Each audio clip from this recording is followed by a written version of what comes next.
Hello and welcome into the Sporting Pod. Along with Tony Allegretti and Emerson Burris and Mauricio Ruiz, I'm Cole Pepper. Coming up today on the pod, something tells me we're into something good. We size up the women's team to this point, how we think the World Cup will impact soccer in Jacksonville, and looking ahead to some big news for the men's team. We are fed by the Bearded Pig, locally owned and operated with the original location in San Marco. Make sure you swing by the Bearded Pig for great barbecue and great times. Update for everybody, because I know this has been first and foremost on everybody's mind. I'm feeling 97.1%. I was about to say, welcome back, Cole's voice. You sound a lot better. Yes, thank you very much. It was a battle last week. It was a slog, as they say. So thank you, everybody, for your patience and kindness and or just ignoring me while I was battling through. Which can be patience. That could be patience, too, yeah. Sometimes indifference it feels like patience. Yeah, I'll go with patience for me. Yeah, okay. Yeah, You're gonna cop to that. Okay. Well, let's look ahead. Saturday, Sporting Jacks takes on Fort Lauderdale United at Hodges Stadium. It is a 5 o'clock kickoff. If you have not gotten your tickets yet, you can do so by going to sportingjacks.com. You can also be a part of the Goals to Gridiron experience, where we have a soccer clinic beforehand for the kids, and you also get a ticket to the game and a ticket to the Jags-Jets game, where the Jaguars are going to whip up on some ninth-string quarterback playing for the Jets, it looks like, this week. If you can't make it to the game, it will be broadcast on CW17 and Peacock, and it is Youth Sports Night. That is the theme of the evening. But more importantly, this is a team in second in the table by a point, and Tony Allegretti, the Gainbridge Super League website, released this week the power rankings. Sporting Jacks, for the first time ever, number one in the power rankings. Yes. You're worried about it now. Yeah. So, well, it's so American for someone to have power rankings when a table exists, so I don't know. It's really more about current trend. Trending. Yeah. Trending. Yes. Okay. I could see that. Yeah. Yeah. I don't know if you rank that, maybe do the Newsweek thing where it's, up, trending up or down or whatever. But yeah. Okay. It's exciting. We're definitely, playing well. We're missing a star. I don't know if Ashland's back this weekend, but questionable, I believe. Questionable, and didn't matter in Tampa. I was at that match, and we looked really good. We controlled the match, which is what we want and how we do. So really, really feeling pretty good about it. The rankings aside, that's just that to me. That's like corkboard material for the other team. Yeah, I don't know that Fort Lauderdale needed much more to get up for this game after their last game was a loss here in Jacksonville, Emerson. But just to take a look at that table, to see 3 straight W's in green, all 3 are clean sheets. This team's rolling right now. We are rolling, and I just really don't want us to get too comfortable and too cocky, and I think Stacy has stressed that. It's one game at a time. We can't focus on the past. We move forward. We don't hone in on one game for too long. And so I think the team is doing a really good job about that. And I talked to some of the girls this week, and they're like, yep, we move on. Next game, we focus on this one, and then on to the next and on to the next. So we were streaky. Yes. We were on a streak when we got spanked by Lexington. Yes. So we need to. We can't let it happen. We need to swerve that. Yeah. Mal, let me ask you this. What, in your mind, what has been the difference maker for Sporting Jacks after a little bit of an uneven start since they've really gotten things together? Well, one thing that we see with this team is just the resiliency, right? I think they really feed off of Coach Stacy and her toughness, because sometimes we've played well and conceded and lost at the end. Never lost our fight to how we play. So even though we play good football, we built it at the beginning of the season. I think many people had doubts on how we were building it because we kept shooting ourselves in the foot. We had so many games that we had to win, and then we tied or lost towards the end. But she stayed the course, and she stayed with a toughness to the team. So it's not a team that just plays out of the back, pretty football, entertaining, but it's actually a team that works their tail off. And I think that's what's strong now, because you have both sides of the equation. You have a team that works really hard off the ball, makes it difficult to play against, and some adaptability of how we played on the road. Remember, we had a 3-game road trip that we got a lot of good results out of. So there's a mentality to this team that goes beyond just their ability and how they are playing.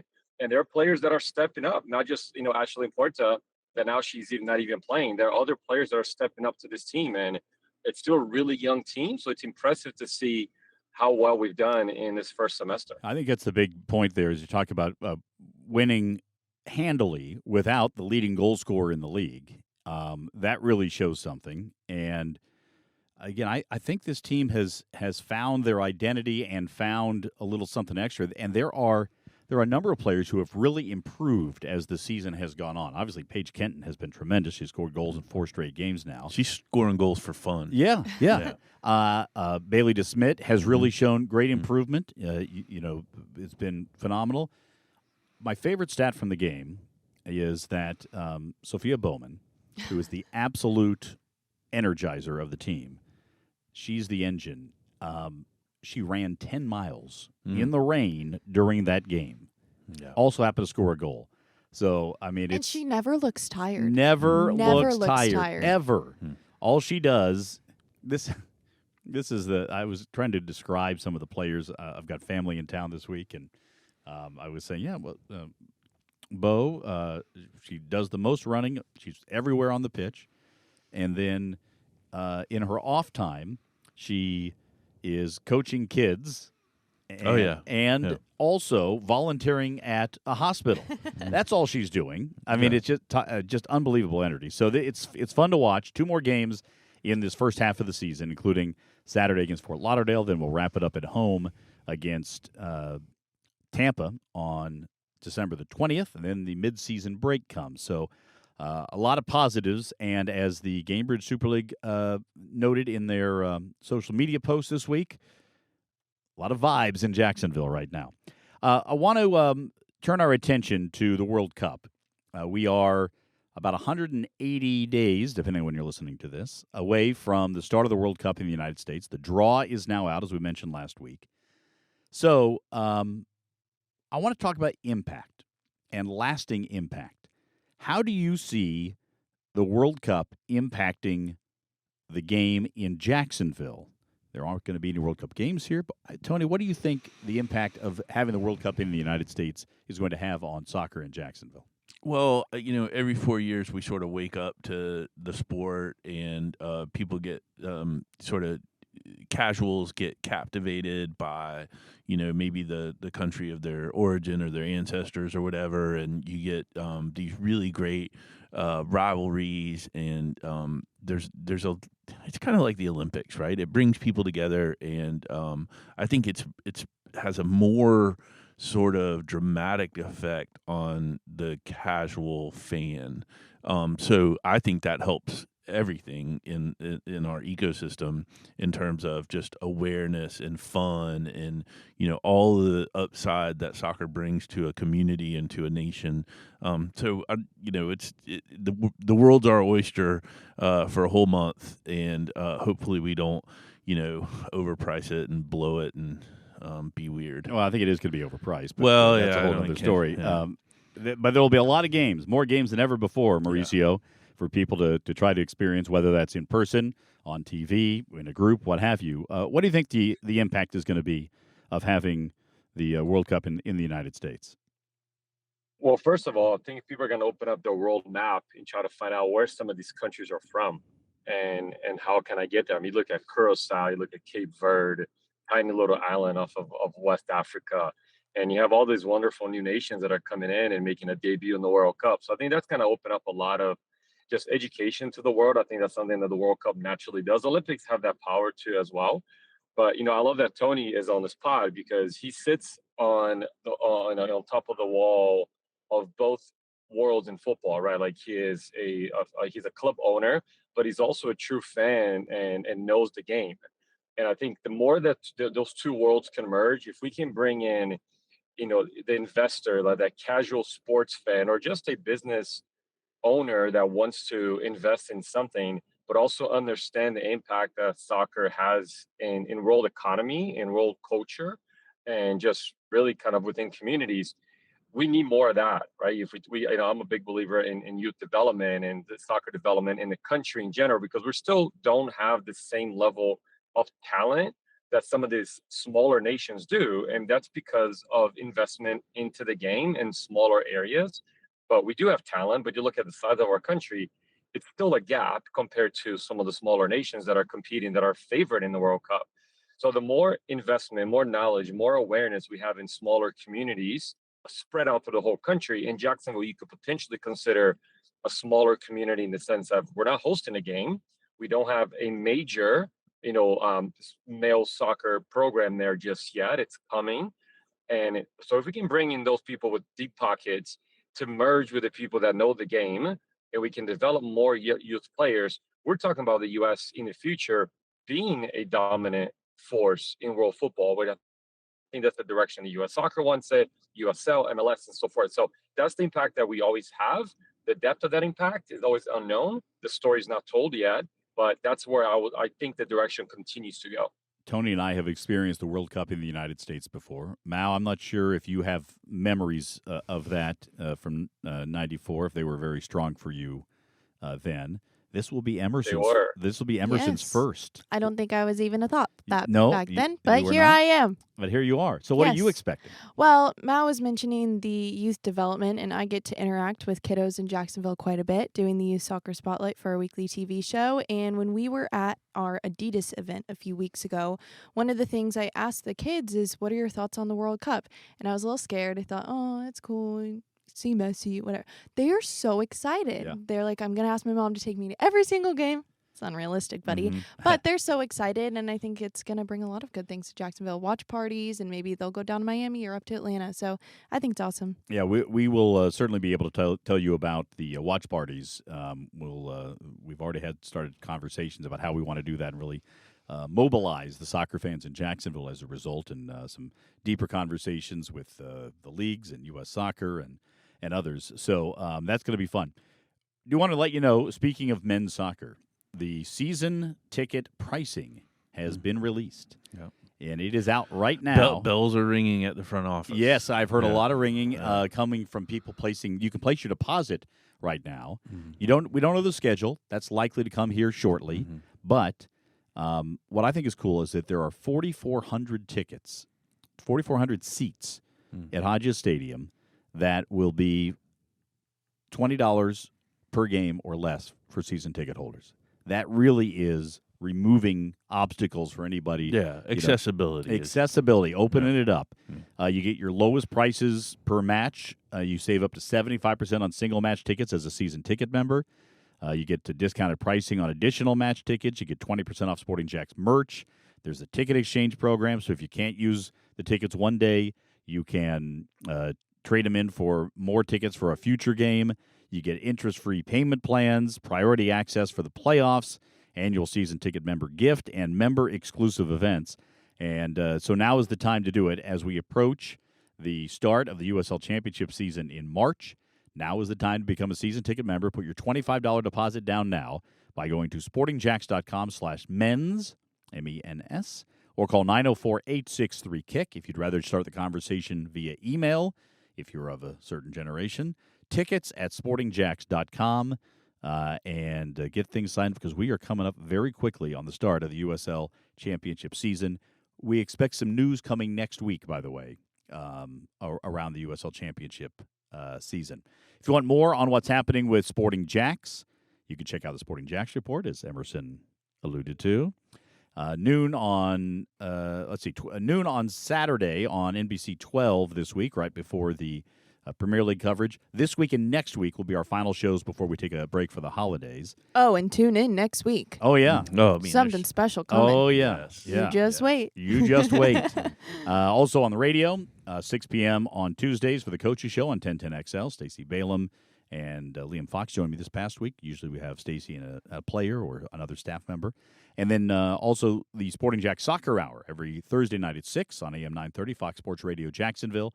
Mauricio, Becky, Emerson, every week we get you up to date on what's going on. All right, let's tease ahead next week for the men because I think we're going to have some more tidbits here, and I feel like we're right on the precipice, and this is where we take you sort of behind the scenes a little bit, right on the precipice of starting to roll out some really exciting things, Tony, with regard to the USL Championship team. Yeah, it's. I remember this sort of era before the women's announcements started rolling in, and it's kind of tremendous. Just the significance of the announcements that we have coming up, but also that we're in the hunt for winning a league on the women's side. So it's just like it's really a blessing. And if you are a soccer fan in Jax, I hope you adopt this team because it's a lot of fun. It really is. It's a great group as well. So we're excited to learn more about the men's side as well. We'll get a little bit of that. Emerson? I was scrolling on Instagram last night, and I saw a post from the USL Championship, and they posted the teams in the Western Conference and the Eastern Conference, and it was so nice to see our logo in the Eastern Conference. There we are. It always blows me away when you see it on apps and different things. It's really kind of cool. It's awesome. We knew it was going to be Eastern Conference. Right. Could be no other way. But because of North Carolina's pushing the pause button, I was like, well, how are they going to break this down? Lexington winds up in the West. And some folks on social media wondering how Lexington can be in the West, but Louisville isn't. They're like, well, Louisville and Indy have this great rivalry, so you'd have to move both of them. And listen, just it gets complicated. So and there's more coming. Yeah. 25 teams for the upcoming season, 13 in the East, 12 in the West, and among those Eastern Conference teams, Sporting Jax. All right, time now for our Premier League contest. Let me review last week's goings-ons. Here we go. Last week, I picked Everton over Forest, as did Tony. Victorious. Tony now 9-3-1, 28 points to lead the way on the season. I'm second, 8-3-2 with 26 points, so 2 points behind. Mauricio picked Arsenal over Villa, and Villa turned the upset. So, last second upset. Yes. Yeah, but Arteta and I are following a complaint that there's way too much stoppage time in that game. So that game is yet to be reviewed. It's under protest. Okay, we'll asterisk. Under review at the moment. All right. VAR. Yeah, I don't think we're going to see a change there. 7-4-2, 23 points for Mauricio. And Emerson took Brighton over West Ham, which ended in a draw. I don't hate that. So 5-3-4, 19 points. And just to remind everybody, you can only pick the same team twice in the season. Mauricio has picked Villa, Man U twice already this year. Last week he picked Arsenal as well. That was the first time he picked Arsenal, foreshadowing. Tony has picked Forest and Chelsea twice. Emerson has picked Newcastle twice. I've not picked any side twice so far. So I have what they call in the business options. Yes. All right, Mao, what are you going with this week? Well, I can't. My Gunners cannot disappoint me 2 weeks in a row, so I got to go with them. Especially they got a bit of a layup here with Wolves, so Arsenal versus Wolves. Yeah, I think that's the probably the most lopsided pick we're going to get all year. First place in the table, last place in the table. Arsenal coming off a loss. They're going to be smarting, so I think that's a pretty good pick. Tony, how about you? So, I don't want to pad my lead too much. I worry about losing listeners just running away with it, Man City style or whatever. So I am going to take Man U over Bournemouth. And that's, Bournemouth's form is terrible right now, so it's not a huge departure, but, Man U can lose on any given day. So I'm twice on taking Sunday a risk. sometimes. Yeah, exactly. And this is a Monday game, I think. Yeah. So we won't even know. All right, Emerson? Well, I've yet to pick my team, and the time has come. I'm also taking Man U over Bournemouth. Okay. What? All right, and then I'm going to go Brentford over Leeds to keep my pristine tradition of not picking teams twice yet. I think I'm hoping to try to get to Boxing Day without taking the same team twice. We'll see if that pays off. Well, all of these are risky. Yeah. Right? Like Yeah. even Arsenal Wolves. Arsenal maybe was not. right. Not on paper it's not. But at some Probably point also not on grass. But probably not on a field. But Wolves are definitely going to win a game eventually, right? And it At could some be point. somebody's going to have a bad day, and you can't put it past Arsenal. They'll have a bad day eventually. So I don't know. I don't think it's a gimme. It's okay. It's probably a gimme, but it's. I think you just try. I think you're throwing a little bit of shade. Am I trying too hard? Methinks thou dost protest too much. Maybe I should have taken. Maybe I should have taken Wolves if I really wanted to make that Maybe you're rethinking your picks. So you're making me feel bad about mine. No. Okay, maybe. All right. By the way, I want to thank Mauricio for joining us via the phone. He is in Arizona right now doing some scouting for U.S. Soccer, and was able to wedge in a few minutes in his car to join us in between scouting opportunities. So, Mal, thanks for making the time Mal, this week. you rock. Thanks, Mal. We can tell you're in the... Sorry.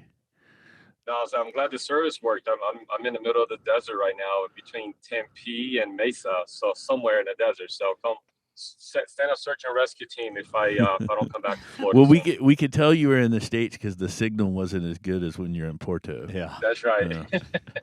All right, that will do it for this installment. Wait, I have a question. Sorry, I need to break format. Sorry. Yeah, break format. Perfect. Well, as the year is coming to a close and we all listen to music to some extent, I'm wondering what y'all's top artist was. If you have Spotify or Apple Music, you get it wrapped at the end of the year. So if you happen to check it out. I'm glad you asked. Are you? Yes. I do not. I listen to most of my music on Amazon. Oh. And so you don't partake in these reindeer games. Well, similar, but like the here's when I'm listening to music, just for everybody. I'm listening to music when, like, my wife and I are driving somewhere and we want to listen, and we do this thing. We have the kids in the car. Well, everybody will choose their, like, I get the first track, then the wife gets the second track, and the stepson gets the third track, and their daughter gets the fourth, and so it goes around. Yeah. So the menagerie of different styles is crazy to see on mine. Everything from like Tom Petty to K-pop Demon Hunters. K-pop Demon Hunters and everything in between. Literally, the most played song was K-pop Demon Hunters because driving my daughter to school, she wanted to hear it. So of course. That was my most played. But I'm glad you brought up the Spotify thing, because we got a Spotify Podcast Award for 2025. No way. Yes, and this is, I would say, I'm glad I'm sitting down for it that. is almost as prestigious as the FIFA World Peace Award. Yeah. And so just put this into that category. We received a Marathon Award as a podcast that had some of the most extended listening and most consistent listening for our listeners. Nice. So thank you. Is there like a link that we could look at with that award or any kind of? Is this made up? No. Okay. I mean, well, not by me. It could be by somebody else. But I just want to. So that's brilliant. This gives me the opportunity to thank all of our listeners on the pod who have done that and who have watched and listened to the podcast, whether they're on. I think maybe this is only via Spotify or audio. I'm not sure if it counts what happens when it populates on different YouTube. One. Yeah. But thank you so much. We have enjoyed it so much this year, and it's been great to have Emerson coming in and joining the fold. And so excited to do this as a team is playing, and we'll have 2 teams playing next year. So. Thank you very much. Did you want to share your? Obviously. Yes. Do you guys have a guess on who my top Taylor artist was? Swift. It sure is Taylor Swift. Of course. I love her. She was on the Stephen Colbert Show last night. Oh, man. I didn't watch. I love her because my wife loves her and my daughters and all my peoples. Yeah. My top artists were Taylor Swift, Sabrina Carpenter, Tate McRae, Noah Kahan, and Morgan Wallen. And this year, they featured something new, your listening age based on your music. Yes, I've seen this. So your listening age is probably 18? 19. It was 21, right on the money. Okay, nice. I don't know that they could have pinned down my, like, this would have been like unclear DNA. So, all right. Mine was Beastie Boys. One lonely beastie you be. Yep. All right. That's probably for like the 19th consecutive year. Yeah. Something like my age is 80. No. All right.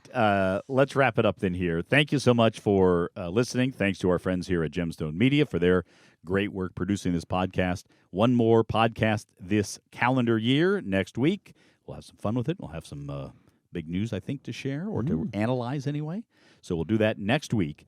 For Emerson Burris, age and listening age almost identical. Tony Allegretti, listening age, don't ask and get off my lawn. Yeah. Mauricio Ruiz, not participating. And me, Cole Pepper. Thanks so much for listening to The Sporting Pod.